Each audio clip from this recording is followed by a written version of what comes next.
Malavalli taluk JDS ಯುವ ಮುಖಂಡ ಸಾಗ್ಯ ಶಿವಕುಮಾರ್ ರವರ ಹುಟ್ಟುಹಬ್ಬವನ್ನು ಹಲಗೂರು ಆಸ್ಪತ್ರೆ ಆವರಣದಲ್ಲಿ ನಡೆಯುವ ಹಸಿವು ನಿವಾರಣಾ ಕಾರ್ಯಕ್ರಮದ ಜೊತೆಗೆ ಹುಟ್ಟುಹಬ್ಬ ಆಚರಿಸಲಾಯಿತು. ಯುವ ಮುಖಂಡ ಶಿವಕುಮಾರ್ ರವರ ಸ್ನೇಹಿತರು ಆಸ್ಪತ್ರೆ ಆವರಣದಲ್ಲಿ ಕೇಕ್ ಕತ್ತರಿಸಿ ಸಿಹಿ ಹಂಚಿ ಆಸ್ಪತ್ರೆಗೆ ಬರುವ ರೋಗಿಗಳು ಹಾಗೂ ನಿರ್ಗತಿಕರಿಗೆ ಹಸಿವು ನಿವಾರಣಾ ಕಾರ್ಯಕ್ರಮ ನಡೆಸಿದರು. ಹಲಗೂರು ಲಯನ್ಸ್ ಕ್ಲಬ್ನ ಹಸಿವು ನಿವಾರಣಾ ಕಾರ್ಯಕ್ರಮದ ಎಎಸ್ ದೇವರಾಜು ಮಾತನಾಡಿ, ಈ ದಿನ ಜೆಡಿಎಸ್ ಯುವ ಮುಖಂಡ ಶಿವಕುಮಾರ್ ರವರ ಹುಟ್ಟುಹಬ್ಬದ ಅಂಗವಾಗಿ ಪ್ರತಿದಿನ 60ರಿಂದ 70 ಜನ ಈ ಹಸಿವು ನಿವಾರಣಾ ಕಾರ್ಯಕ್ರಮ ನಡೆಯುತ್ತದೆ. ಕೆಲವರು ಪಟಾಕಿ ಸಿಡಿಸಿ ಪರಿಸರ ಹಾಳು ಮಾಡುತ್ತಾರೆ.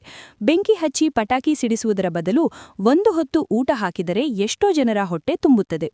ಎಂಡಿ ಶಿವಕುಮಾರ್ ಅವರಿಗೆ ಹುಟ್ಟುಹಬ್ಬದ ಶುಭಾಶಯಗಳು ಎಂದು ತಿಳಿಸಿದರು.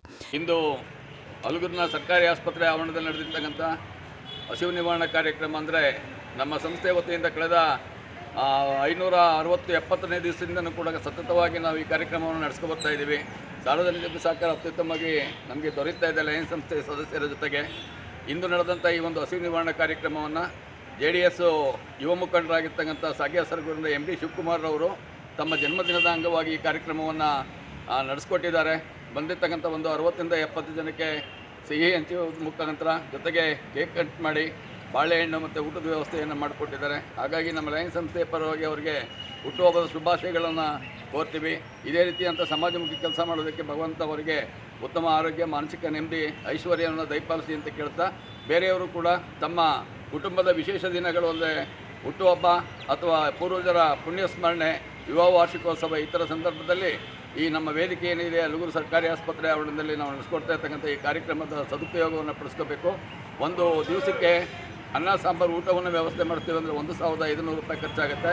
ಜೊತೆಗೆ ಸಿಹಿಯನ್ನು ವಿತರಣೆ ಮಾಡ್ತೀವಿ, ಬಾಳೆಹಣ್ಣು ಕೊಡ್ತೀವಿ ಅಂತಂದರೆ 2,000 ರೂಪಾಯಿ ಆಗುತ್ತೆ.